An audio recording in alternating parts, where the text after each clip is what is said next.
Lectura del Santo Evangelio según San Juan. En aquel tiempo disputaban los judíos entre sí: ¿cómo puede éste darnos a comer su carne?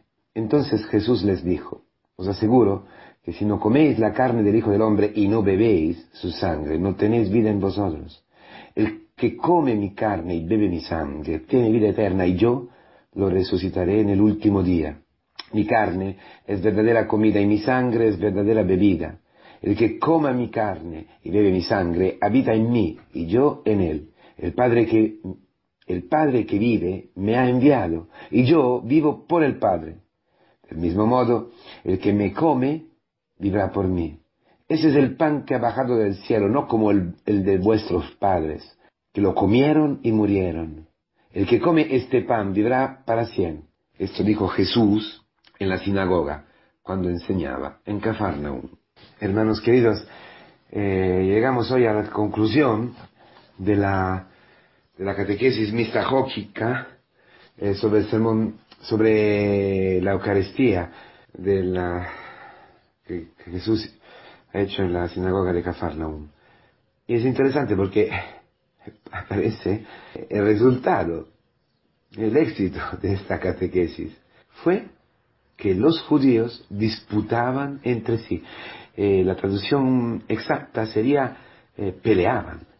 Jesucristo es ocasión de escándalo. Jesucristo es ocasión de peleas. ¿Por qué? Porque sale al encuentro con Él, sale lo que todos los hombres tienen en su corazón. Es imposible quedar indiferente, quedar tibio frente a Jesucristo. Quien queda tibio frente a Jesucristo tiene algún problema serio. Está verdaderamente alienado, totalmente alienado. Por eso dirá, ¿no?, el Señor mismo en el Apocalipsis dirá: ojalá tú fueras frío o caldo o caliente, pero como eres tibio, te voy a vomitar. Porque Jesucristo ha dicho una cosa increíble. Ha dicho que Él se va a entregar. Él es verdadero, Él mismo es verdadero alimento. Su carne y su sangre es verdadero alimento. Quien bebe su sangre, quien come su carne, nunca verá la muerte. Vivirá para siempre, no tendrá nunca jamás sed o hambre.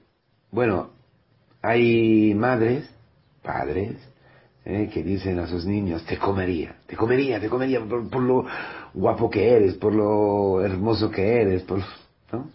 A veces también los novios. Los casados me parece un poquito más difícil, pero te comería. Pero aparte de eso, yo vivo en Japón y siempre pienso a los paganos, a los que no conocen a Cristo, nunca han pisado una iglesia.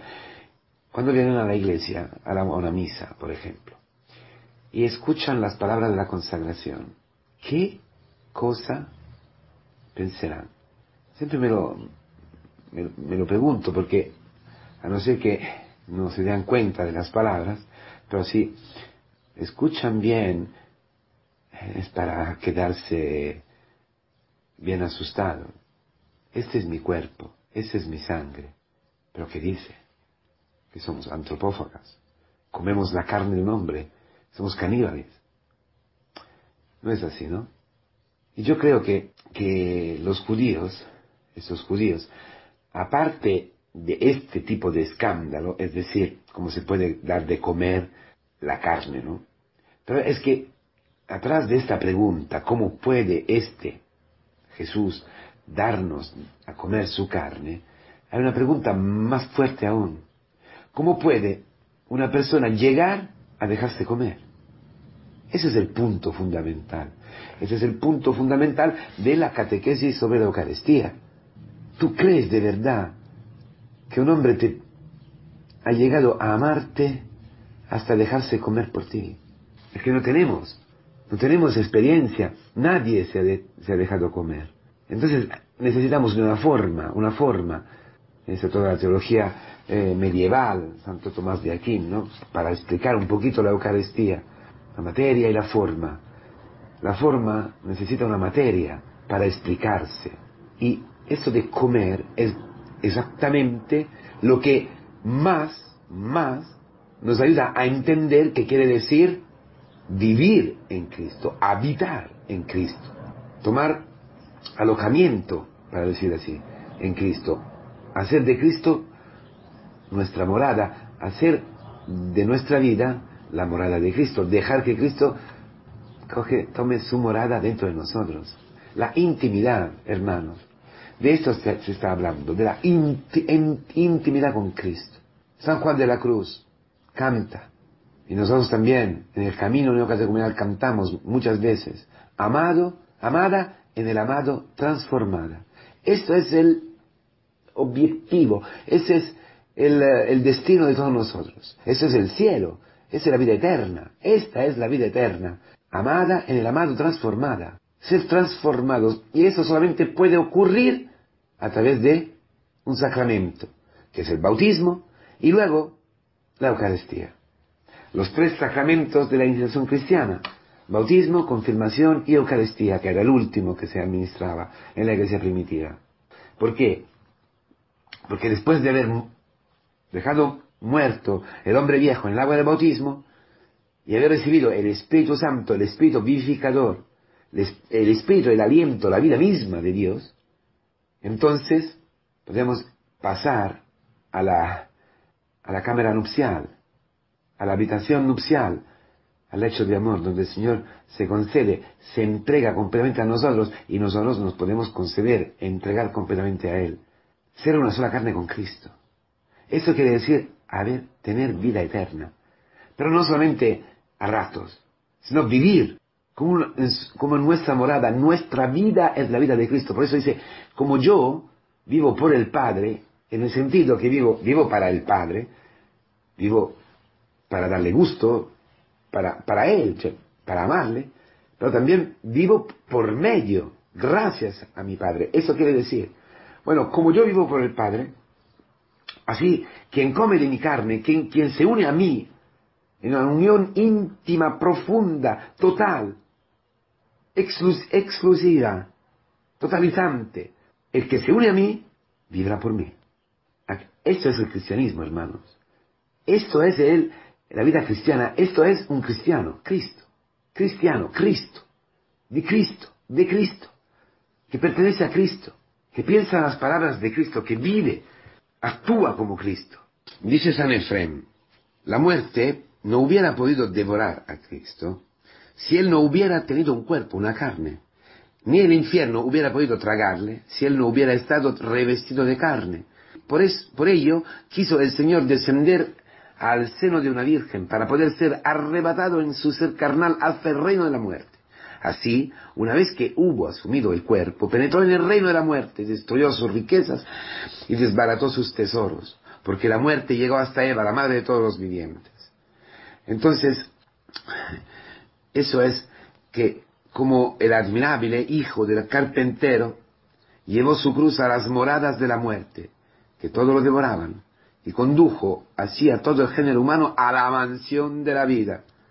Y la humanidad entera, que a causa de un árbol había sido precipitada en el abismo inferior, por otro árbol y de la cruz alcanzó la mansión de la vida. La carne es fundamental, hermanos queridos. ¿Cómo es posible que este hombre nos dé su carne para comer? No solo es posible, sino que es necesario, era necesario y es necesario a ti y a mí todos los días. ¿Por qué? Porque con nuestra carne nos hemos precipitado al infierno, con nuestra carne hemos pecado. Haz un elenco, una lista de tus pecados, y verás que son todos en la carne, pensados en la mente, decididos en el corazón y actuados por medio de la carne, en un Shema al revés. En vez de amar con mente, corazón y cuerpo y carne, hemos odiado, hemos pensado y hemos actuado el pecado en la carne. Entonces, para que la vida llegara a nosotros, para que nosotros fuéramos salvados, sacados de aquel infierno donde nuestra carne, nuestra sangre nos ha conducido, o mejor dicho, en el infierno en el que con nuestra carne, con nuestra sangre hemos llegado, entonces necesitamos un hombre que con su carne fuera tragado por el mismo infierno, por el mismo abismo donde hemos caído nosotros y donde caímos a menudo con nuestros juicios, con nuestros pensamientos malvados, con nuestras murmuraciones, con nuestras calumnias. Cristo no solo puede, sino que necesitaba, tenía la misión de dar su carne victoriosa sobre la muerte como alimento para ti y para mí, porque solamente así hubiéramos podido salir de la muerte. Pero ¿cómo es posible que Él que ha vencido la muerte, Él que ha destruido el pecado, pueda hacerte partícipe de esta misma vida más fuerte que la muerte? ¿Cómo es posible que en tu carne y luego en tu mente y en tu corazón llegue esta vida para cumplir en ti el Shema, el amor a Dios con todo tú mismo y al hermano con todo tú mismo? ¿Cómo es posible? Solamente si se comunica, como haga una especie de suero de la vida suya en tus venas, en tu organismo. Y eso de comer no es solamente una imagen, es muy importante porque quien come se transforma en lo que come. Es decir, si yo me como un trozo de pan, este pan lo mastigo, lo trago y luego se convierte en sangre, se convierte en pensamientos, se convierte en decisiones, se convierte en obras, coge toda mi vida, coge toda mi persona, ese trozo de pan que yo como. Entonces, si como a Cristo, me transformo en Cristo, amada, en el amado transformada. Para que esto se cumpla, necesitamos pasar por el bautismo y por recibir el Espíritu Santo que abra las puertas, que dé la posibilidad a Cristo de entrar en ti. Lo que siempre Kiko repite en sus querigmas. Dios se ha revelado, la sustancia de Cristo, de Dios se ha revelado en Cristo y Cristo crucificado.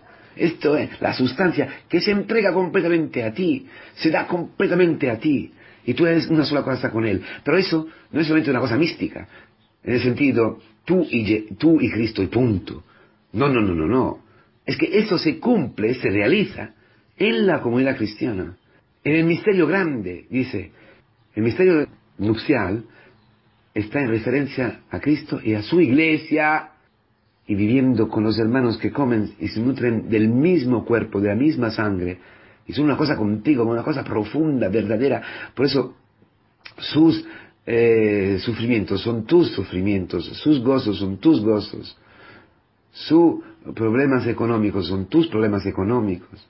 Entonces no puedes dejar que un hermano esté en la precariedad, sin poder comer. Entras en su precariedad, comparte su precariedad, no porque tú te estás doblando o te estás humillando, no, porque es la tuya. Porque si un hermano de verdad está mal, tú estás mal. Es tu cuerpo. Esta es toda la teología del cuerpo fantástica de San Pablo. Y eso toda la teología del cuerpo y de la sexualidad de Juan Pablo II. Es todo ligado. ¿Por qué? Porque la relación de amor, hasta la relación sexual entre mujer y marido, es imagen y realización de lo que es más básico, es más fundamental, que es la unión con Cristo. Por eso, en la intimidad de una pareja, se cumple el misterio eucarístico. El baldaquín que tenían, ¿no?, las camas antiguas, por lo menos de los ricos, es el mismo baldaquín que encontramos en las iglesias, en San Pedro, sobre el altar, porque era Shekinah de Dios, el pan que baja del cielo, que da el alimento. Y quien vive en Cristo vive para Él. Y quien vive en Cristo vive para Él, quiere decir que vive en virtud de Él y para Él, por medio de Él y para Él, para entregarse a Él. Y esto es lo mismo, porque el otro es Cristo. En la comunidad cristiana el otro es Cristo. Cada hermano habita en Cristo, y Cristo habita en cada hermano, y quiere decir que habita en la comunidad cristiana, en la familia cristiana. No hay otra comida verdadera, otra bebida verdadera, todo es falso. Dinero, prestigio, criterios, hasta religiosos, falso. Come la carne de Cristo, bebe la sangre de Cristo y vivirás para siempre. Entrégate al hermano, busca al hermano, arrodíllate delante del hermano, sirve a los hermanos, a tu mujer, a tu marido, a tus padres. y vivirás para siempre. Feliz día.